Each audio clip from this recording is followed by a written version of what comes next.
Okay, thank you, Rosemary, and congratulations to all of our global law students. It's now my honor to introduce our keynote speaker, and I suspect there are, some of you way back there who were here just for this reason. I had the great privilege of being in Pasadena on Wednesday afternoon of this week at the WESCO board meeting, where Charlie Munger spoke for 3 hours. A lot of it was Q&A. And there were about 1,000 people there who had come from all over the world, from New Delhi and Delhi and Australia and various parts, just to hear Charlie talk. So it's a tremendous honor and a privilege that we're here presenting Charlie right here on the USC campus. Charlie, as many of you may know, is the vice chairman of Berkshire Hathaway. That is the legendary investment company headed by Warren Buffett. Like Warren, Charlie grew up in Omaha. Charlie's also the chairman of WESCO, which is a subsidiary of Berkshire Hathaway, and he holds an annual meeting every year, and it's open to the public, so hopefully I'll see some of you there next year. It's a lot of fun. Charlie, like Warren, is a native of Omaha. He studied at the University of Michigan and served in the United States Navy before entering Harvard Law School. A little bit of the theme here. Charlie founded and worked as a real estate attorney, actually did some real estate development as well, but he founded and worked as a real estate attorney at the very prestigious, prominent firm of Munger, Tolles & Olson until 1965, when he left the practice of law and became an investment manager. Now here's a sentence that's kind of standard in Charlie Munger law. Leaving the law was probably the best decision he ever made. So just repeat. Leaving the law was probably the best decision Charlie ever made. He took his legal education, the kind of skills that he learned in law school, and applied it to investing. And today he is listed by Forbes as one of the wealthiest people in the world. So there's hope, if not for you, for your parents and all those people that worked so hard to support you for the last 3 years. Charlie credits much of his success to his favorite pastimes, reading and thinking. One of the lines that Charlie developed in dispensing his wisdom at the WESCO meeting was, if it's wisdom you're after, you're going to spend a lot of time sitting on your ass and reading. That's a quote from Charlie. So read, read, read. Think, think, think. Question, question, question. This is what Charlie is really about. His observations about wealth, business, and life have inspired a near cult of fans. It's true. They wear Charlie Munger shirts and they come to these meetings. It's a spectacular thing to see. Lots of these are gathered up in his book, Poor Charlie's Almanac, which was edited by Peter Kaufman, who's over here, the CEO of Plenair, another USC Trojan, graduate of our business and accounting schools. And get that book. It's a wonderful thing. I can't get a discount. Nobody can get a discount because it's a Charlie Munger book. But it's called Poor Charlie's Almanac, and it's a collection of speeches and witticisms and thoughts that's tremendously powerful. Here's just an example in one of my favorite Mungerisms. Quote, all I want to know, the only thing I want to know is where I'm going to die, so I will never go there. That's just Charlie. Another thing we heard both at WESCO and again this morning, we had breakfast with Charlie, which was a lot of fun. But a saying attributed, I think this is from Warren, but take the high road, you'll find it less crowded. So that's the way Charlie thinks. He's a brilliant man. He's been a friend, a mentor throughout the past year. And I'm delighted that we're going to get him to dispense his wisdom as our keynote speaker. So Charlie Munger.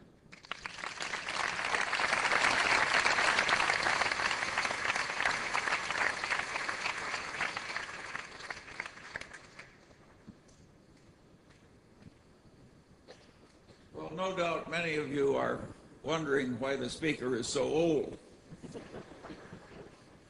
Well, the answer is obvious. He hasn't died yet. And why was the speaker chosen? Well, I don't know that either. I like to think that the development department had nothing to do with it. Whatever the reason, I think it's very fitting that I'm sitting here because I see one crowd of faces in the rear not wearing robes, and I know from having educated an army of descendants who really deserves a lot of the honors that are being given to the people up here in front. The sacrifice and the wisdom and the value transfer that comes from one generation to the next can never be underrated. And that gave me enormous pleasure as I looked at this sea of Asian faces to my left. All my life I've admired Confucius. I like the idea of filial piety, the idea that there are values that are taught and duties that come naturally, and that all that should be passed on to the next generation. And you people who don't think there's anything in this idea, please note how fast these Asian faces are rising in American life. I think they have something. All right, I scratched out a few notes, and I'm going to try and just give an account of some ideas and attitudes that have worked well for me. I don't claim that they're perfect for everybody, although I think many of them are pretty close to universal values, and many of them are can't-fail ideas. What are the core ideas that have helped me? Well, luckily, I got at a very early age the idea that the safest way to try and get what you want is to try and deserve what you want. It's such a simple idea. It's the golden rule, so to speak. You want to deliver to the world what you would buy if you were on the other end. There is no ethos, in my opinion, that is better for any lawyer or any other person to have. By and large, the people who've had this ethos win in life, and they don't win just money, just honors and emoluments. They win the respect, the deserved trust of the people they deal with. And there is huge pleasure in life to be obtained from getting deserved trust. And the way to get it is to deliver what you'd want to buy if the circumstances were reversed.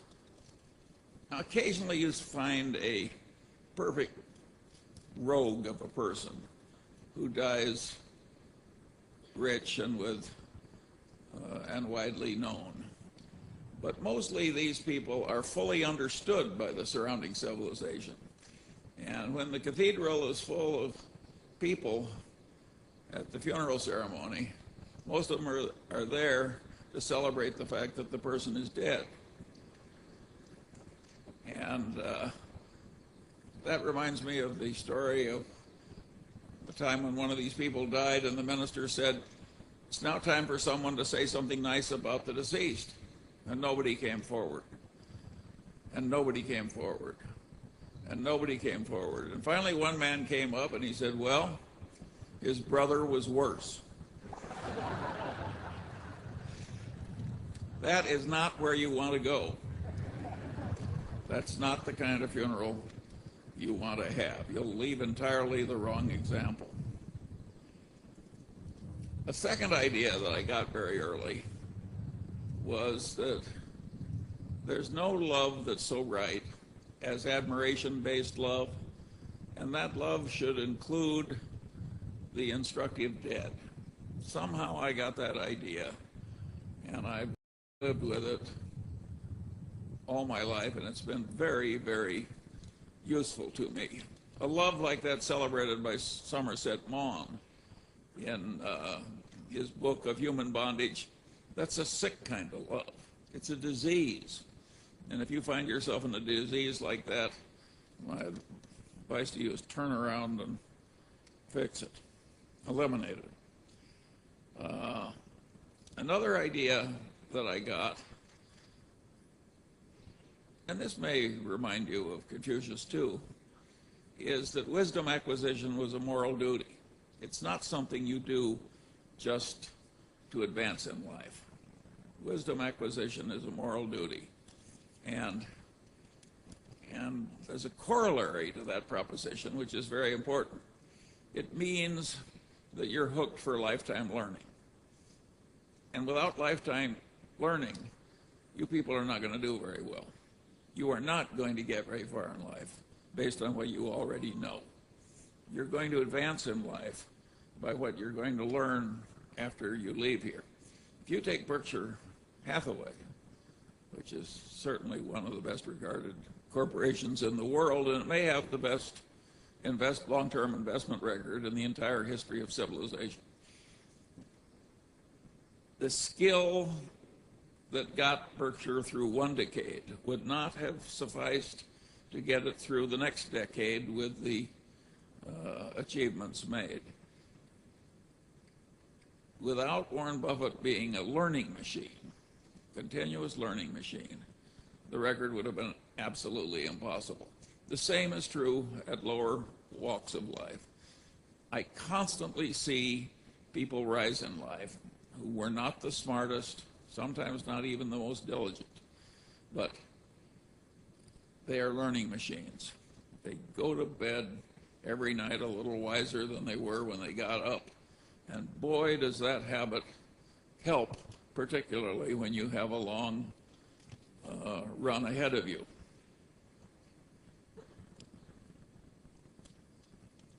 Alfred North Whitehead said at one time that the rapid advance of civilization came only when man invented the method of invention.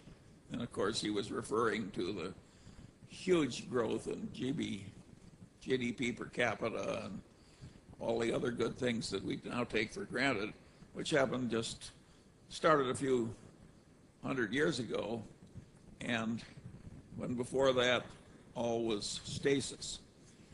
And so if civilization can progress only when it invents the method of invention, you can progress only when you learn the method of learning. I was very lucky. I came to law school having learned the method of learning. And nothing has served me better in my long life than continuous learning.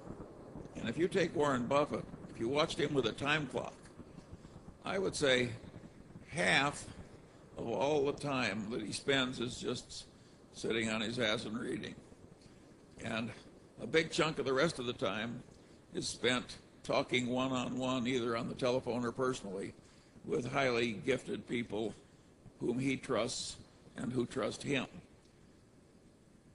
In other words, it looks quite academic, all this worldly success. Academia has many wonderful values in it. I came across such a value not too long ago. Well, it was several years ago. When in my capacity as a hospital board chairman, I was dealing with a medical school academic.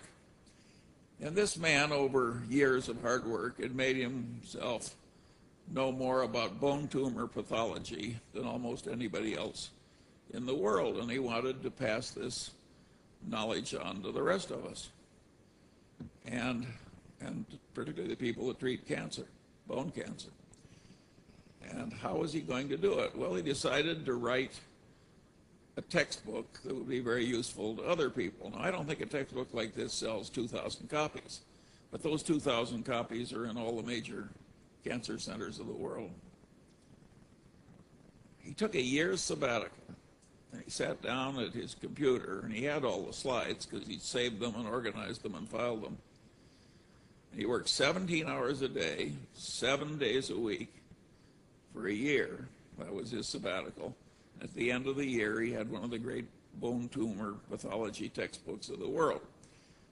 When you're around values like that, you want to pick up as much as you can.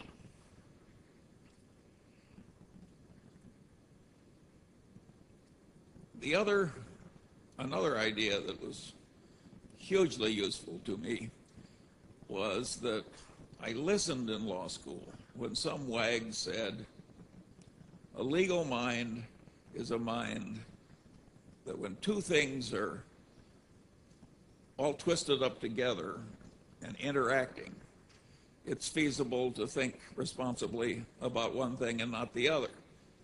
Well, I could see from that one sentence that that was perfectly ridiculous, and it pushed me further into my natural drift, which was into learning all the big ideas and all the big disciplines, so I wouldn't be a perfect damn fool who was trying to think about one aspect of something that couldn't be removed from the totality of the situation in a constructive fashion.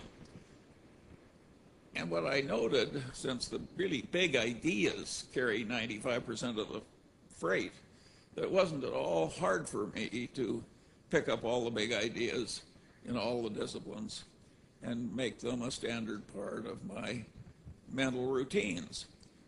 Once you have the ideas, of course, they're no good if you don't practice. If you don't practice, you lose it. So I went through life constantly practicing this multidisciplinary approach. Well, I can't tell you what that's done for me. It's made life more fun. It's made me more constructive. It's made me more helpful to others. It's made me enormously rich.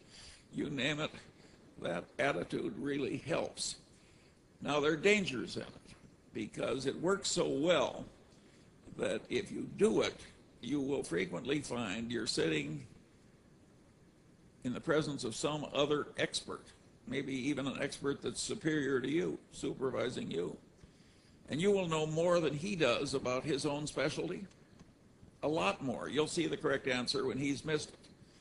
That is a very dangerous position to be in. You can cause enormous offense by helpfully being right in a way that causes somebody else to lose face. And I never found a perfect way to solve that problem.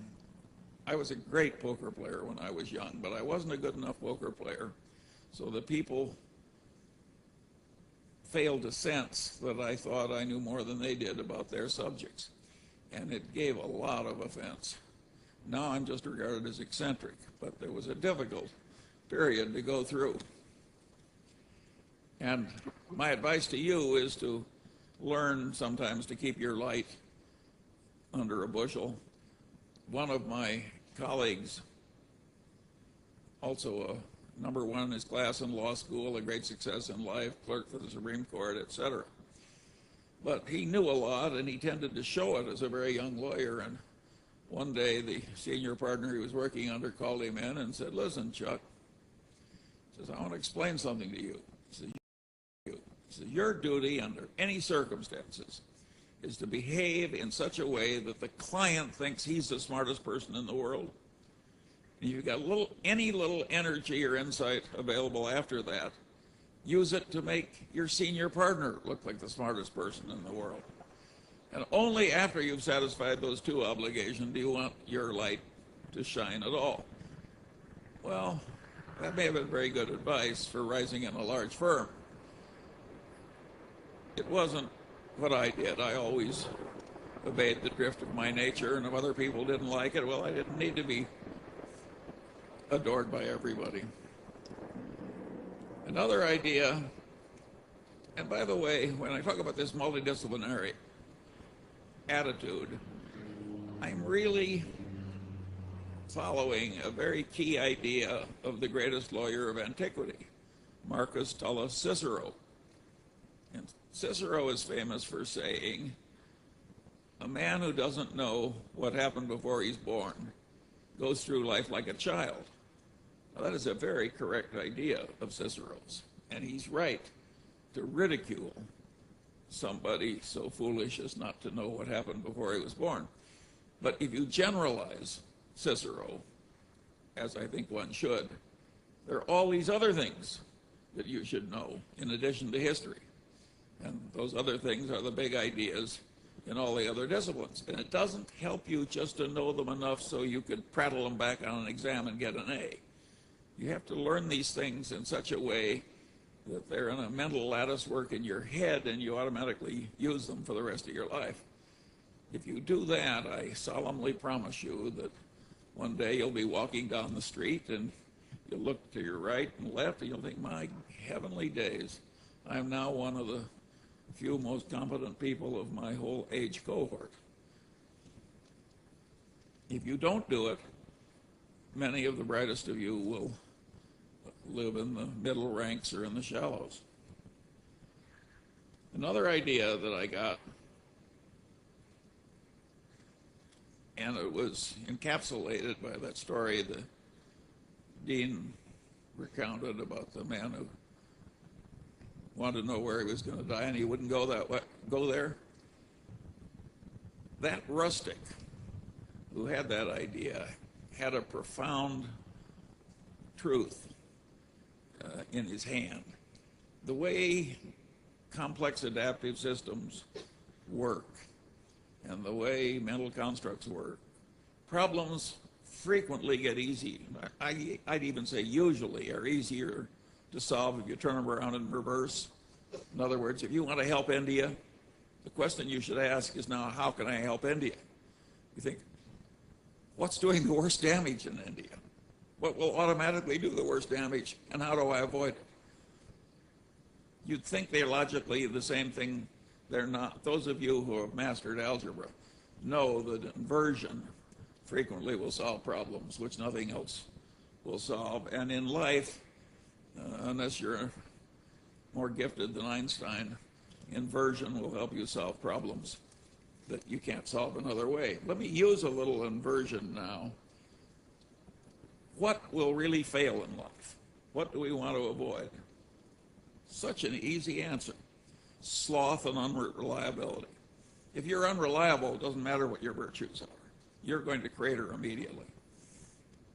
So doing what you have faithfully engaged to do should be an automatic part of your conduct. You want to avoid sloth and unreliability. Another thing I think should be avoided is extremely intense ideology, because it cabbages up one's mind. You've seen that, and you see a lot of it, in TV preachers, for instance. They've all got different ideas about theology, and a lot of them have minds that are made of cabbage. But that can happen with political ideology. And if you're young, it's easy to drift into loyalties. And when you announce that you're a loyal member and you start shouting the orthodox ideology out, what you're doing is pounding it in. And you're gradually ruining your mind. So you want to be very, very careful with this ideology. It's a big danger. In my mind, I've got a little example I use whenever I think about ideology, and that's the Scandinavian canoeists who succeeded in taming all the rapids of Scandinavia, and they thought they would tackle the whirlpools of the Arun Rapids here in the United States. The death rate was 100%. A big whirlpool is not something you want to go into, and I think the same is true about a really deep ideology. I have what I call an iron prescription that helps me keep sane when I naturally drift toward preferring one ideology over another.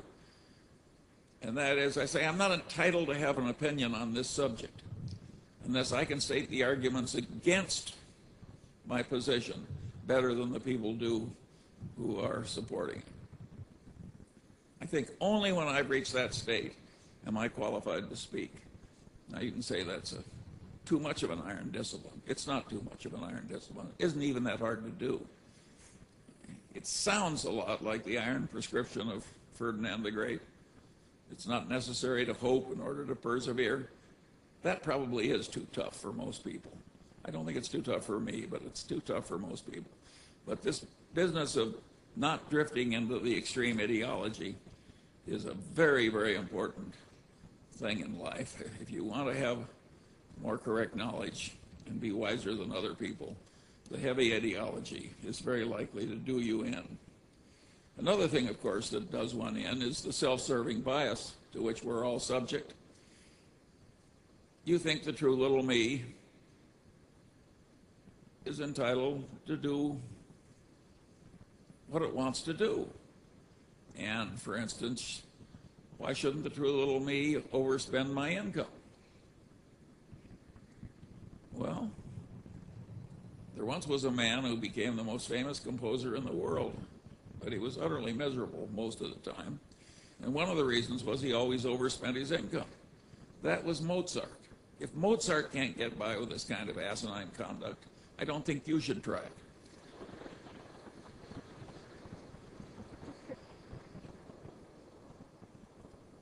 Generally speaking, envy, resentment, revenge, and self-pity are disastrous modes of thoughts. Self-pity gets pretty close to paranoia, and paranoia is one of the very hardest things to reverse. You do not want to drift into self-pity. I have a friend who carried a big stack of Lenin cards, about this thick, and when somebody would make a comment that reflected self-pity, he would take out one of the cards, take the top one off the stack, and hand it to the person. And the card said, "Your story has touched my heart. Never have I heard of anyone with as many misfortunes as you." Well, you can say that's waggery, but I suggest that every time you find you're drifting into self-pity, and I don't care what the cause, your child can be dying of cancer, self-pity is not going to improve the situation. Just give yourself one of those cards. It's a ridiculous way to behave. And when you avoid it, you get a great advantage over everybody else, almost everybody else, because self-pity is a standard condition. And yet you can train yourself out of it. And of course, the self-serving bias, you want to get out of yourself. Thinking that what's good for you is good for the wider civilization, and rationalizing all these ridiculous conclusions based on this subconscious tendency to serve oneself it's a terribly inaccurate way to think. And of course you want to drive that out of yourself because you want to be wise, not foolish. You also have to allow for the self-serving bias of everybody else, because most people are not going to remove it all that successfully, the human condition being what it is. And if you don't allow for self-serving bias in your conduct, again, you're a fool. You just aren't competent. I watched the brilliant Harvard Law Review trained general counsel of Solomon lose his career. And what he did was, when the CEO was aware that some underling had done something wrong, the general counsel said, "Gee, we don't have any legal duty to report this, but I think it's what we should do. It's our moral duty." And the general counsel was totally correct. But of course it didn't work. It was a very unpleasant thing for the CEO to do, and he put it off and put it off and put it off. And in due course, why the thing eroded into a major scandal, and down went the CEO and the general counsel with him. The correct answer in situations like that was given by Ben Franklin. He says, if you would persuade, appeal to interest, not to reason. The self-serving bias is so extreme. If the general counsel said, look, this can erupt in something that will destroy you, take away your money, take away your status, it's a perfect disaster, it would have worked.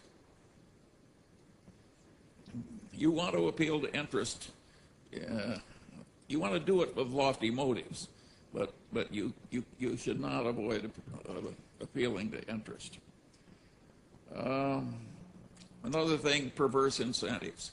You don't want to be in a perverse incentive system that's causing you to behave more and more foolishly, or worse and worse. Incentives are too powerful a controller of human cognition and human behavior. And one of the things you're going to find in some modern law firms is billable hour quotas. And I could not have lived under a billable hour quota of 2,400 hours a year. That would have caused huge problems for me. I wouldn't have done it. And I don't have a solution for that for you. You'll have to figure it out for yourself. But it's a significant problem. Perverse associations, also to be avoided. And you particularly want to avoid working directly under somebody you really don't admire and don't want to be like.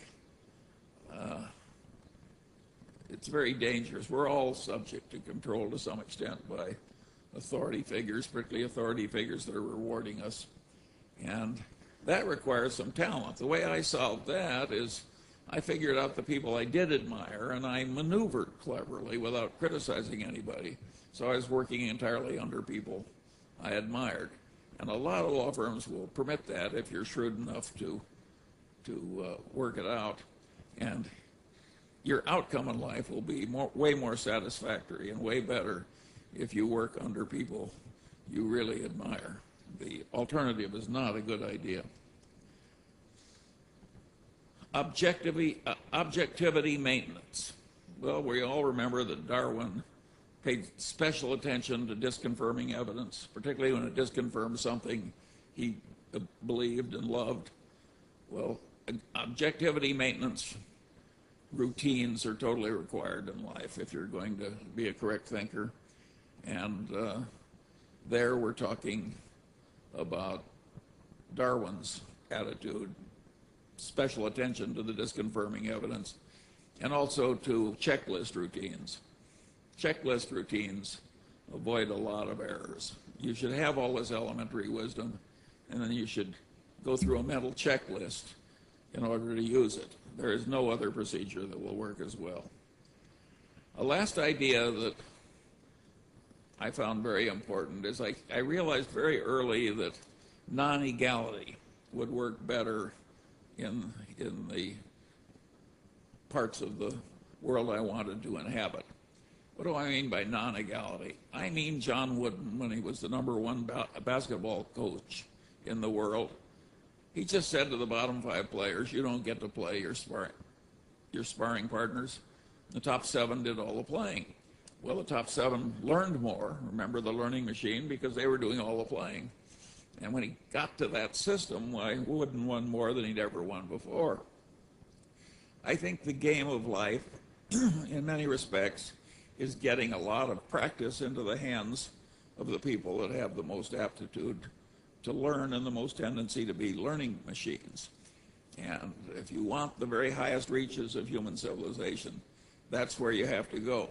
You do not want to choose a brain surgeon from your child among 50 applicants, all of whom just take turns doing the procedure.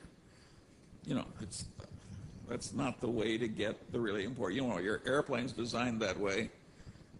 You don't want your Berkshire Hathaways run that way.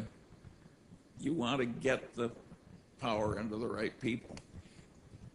I frequently tell the story of Max Planck when he won the Nobel Prize and went around Germany giving lectures on quantum mechanics. And the chauffeur gradually memorized the lecture, and he said, would you mind, Professor Planck, just because it's so boring to stay in our routines, would you mind if I gave the lecture this time and you just sat in front, my chauffeur sat? And Planck said, sure, and the chauffeur got up and he gave this long lecture on quantum mechanics, and after which a physics professor stood up in the rear and asked a perfectly ghastly question. And the chauffeur said, well, he says, I'm surprised that in an advanced city like Munich, I get such an elementary question. I'm going to ask my chauffeur to reply.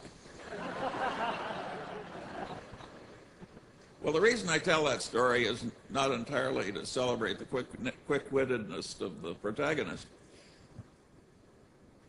In this world, we have 2 kinds of knowledge. One is Planck knowledge, the people who really know. They've paid the dues, they have the aptitude.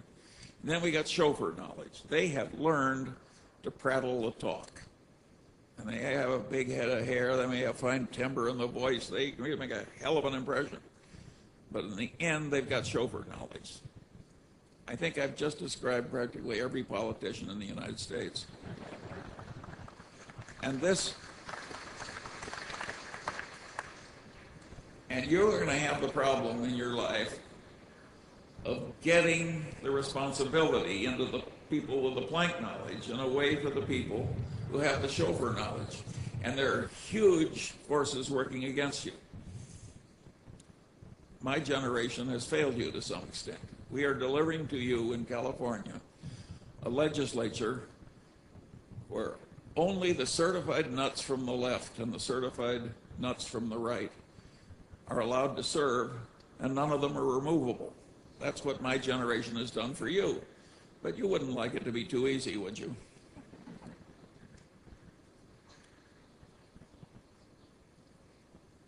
Another thing that I found is that an intense interest in the subject is indispensable if you're really going to excel in it. I could force myself to be fairly good in a lot of things, but I couldn't be really good in anything where I didn't have an intense interest. So to some extent, you're going to have to follow me in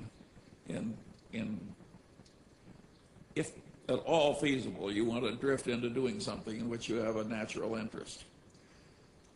Another thing you have to do, of course, is have a lot of assiduity. I like that word because it means sit down on your ass until you do it. And I've had marvelous partners all my life. I think I got them partly because I tried to deserve them, and partly because I was wise enough to select them, and partly maybe there was some luck. But two partners that I chose for one little phase of my life had the following rule when they created a little design build construction team. They sat down and said, two-man partnership, divide everything equally. Here's the rule. Whenever we're behind in our commitments to other people, we will both work 14 hours a day until we're caught up. Well, needless to say, that firm didn't fail. The people died honored and rich. It's such a simple idea. It's such a simple idea. Another thing, of course, is life will have terrible blows in it. Horrible blows. Unfair blows. Doesn't matter. And some people recover and others don't. And there I think the attitude of Epictetus is the best. He thought that every mischance in life was an opportunity to behave well. Every mischance in life was an opportunity to learn something. And that your duty was not to be submerged in self-pity, but to utilize the terrible blow in a constructive fashion. That is a very good idea. And you may remember the epitaph which Epictetus left for himself. It said, "Here lies Epictetus, a slave, maimed in body, and the ultimate in poverty, and favored of the gods." Well, that's the way Epictetus is now remembered. He's had big consequences. And he was favored of the gods. He was favored because he became wise, and he became manly. Very good idea. I've got a final little idea, because I'm all for prudence as well as opportunism. My grandfather was the only federal judge in his city for nearly 40 years, and I really admired him. I'm his namesake. And I'm Confucian enough that even now I sit here and I'm saying, well, Judge Munger would be pleased to see me here. So I'm Confucian enough all these years after my grandfather is dead to carry the torch for my grandfather's values. And Grandfather Munger was a federal judge at a time when there were no pensions for widows of federal judges. So if he didn't save from his income, my grandmother would have been in penury. And being the kind of man he was, he underspent his income all his life and left her in comfortable circumstances. Along the way, in the 30s, my uncle's bank failed and couldn't reopen. And my grandfather saved the bank by taking over a third of his assets, good assets, and putting them into the bank and taking the horrible assets in exchange. And of course, it did save the bank. And while my grandfather took a loss, he got most of his money back eventually. But I've always remembered the example. And so when I got to college and I came across Haussmann, I remembered a little poem from Haussmann, and it went something like this. The thoughts of others were light and fleeting, of lovers meeting, luck or fame. Mine were of trouble and mine were steady, and I was ready when trouble came. You can say, who wants to go through life anticipating trouble? Well, I did. All my life I've gone through life anticipating trouble. Here I am well along in my 84th year, and like Epictetus, I've had a favored life. It didn't make me unhappy to anticipate trouble all the time and be ready to perform adequately if trouble came. It didn't hurt me at all. In fact, it helped me. So I quit claim to you, Haussmann and Judge Munger. The last idea that I want to give to you as you go out into a profession that is frequently puts a lot of procedure and a lot of precautions and a lot of mumbo jumbo into what it does. This is not the highest form which civilization can reach. The highest form that civilization can reach is a seamless web of deserved trust. Not much procedure, just totally reliable people correctly trusting one another. That's the way an operating room works at the Mayo Clinic. If a bunch of lawyers were to introduce a lot of process, the patients would all die. So never forget, when you're a lawyer, that you may be sold for selling this stuff, but you don't have to buy it.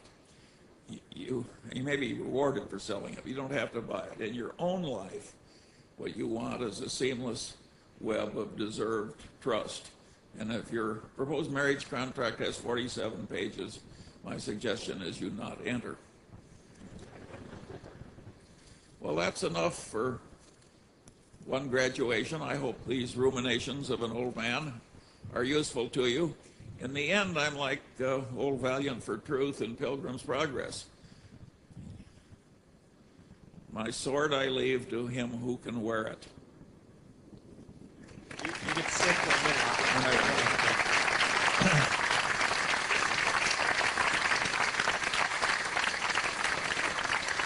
All right, thank you.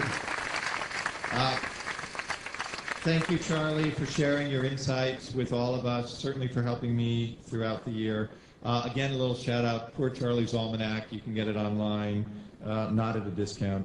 Now, Charlie's a hard man I've really gotten to know and love him throughout the year.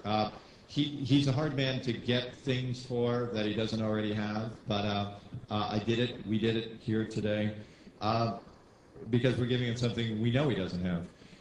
The Order of the Coif, for those of you who don't know, is an elite national honor society that encourages excellence in legal education. Only the top 10% of our graduating class is eligible for election to the Order of the Coif. Harvard Law School, where Charlie and I and Dean Keeney went, doesn't actually have an Order of the Coif. We found out that here at USC Gould School of Law, we're able to elect honorary members who have contributed in extraordinary ways to the legal profession. And as far as we know, we've never done it. So this is the first time we're conferring an honorary degree, and we're to Charlie Munger in recognition of his extraordinary achievements and the honor he brings to our profession, because one of the things I think you all learned is Charlie never really stopped being a lawyer. He stopped working in the law firm. He still has an office, by the way. This is a great Charlie Munger story. You kind of have to know Charlie to get this one. But he has an office at Munger, Tolles, and Olson because they gave it to him. He's the founder of the firm. No, you're going to stand, you're going to sit corrected. Because they gave him this, and he actually sublets part of it because he doesn't need all of it. So he's a man who flies coach, except when he's with Nancy. He's a jewel. He's a wonderful guy. And we're very pleased and honored to give him this overly large, well-calligraphied Order of the Coif certificate.